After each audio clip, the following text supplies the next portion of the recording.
Inini hangu semutsigiri weutakataka ndine ka input kandangoisawo nezviri kuitika zvandiri kuona izvi.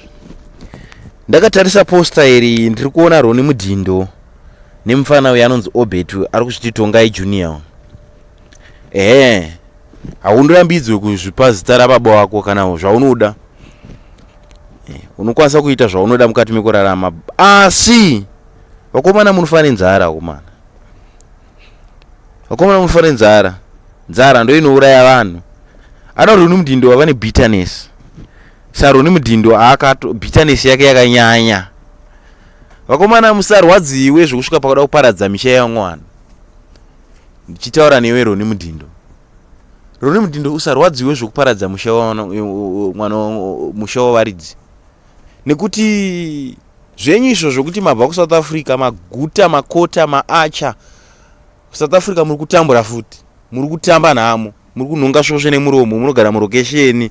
Munorarama life inotorwadza kuSouth Africa kwacho. Vakomana dzikamai vakomana. Magitara amoda kuparadza. Muda kuparadza brand. Muda kuparadza zvimwe zvinhu zvinoita kuti vanhu vagute. Musarwadziwe varume. Musarwadziwe varume. Ndo zvinhu zvandingangokuudza iwo wangu. Ndoya kwauri mfana Tongai Junior. Mfana unofana kudzikama. Ini nikamziro kandoita mukoma wako Peter. Mukoma wako is very humble. Very, very, very humble. One celebrity yekuti unokwanisa kumufonera kuti mndana da kukuona. Kuti kwakanaka here. Kwakanaka da kukuona chete. Kuti no problem. Uya undoone. Unotoenda unomuona. Chiri kutadza iwe kunoona mukoma wako chii?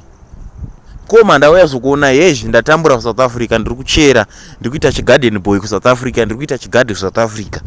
Mukoma ndikumbura kuti mundibatsirewo. Peter harambe. Zviite kunyangwe rakabudira zuva rakabudira ndikumaudza nyemba. Harambe Peter mwe.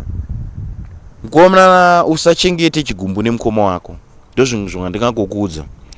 Barika yetu ziva kuti mabarika umo muneka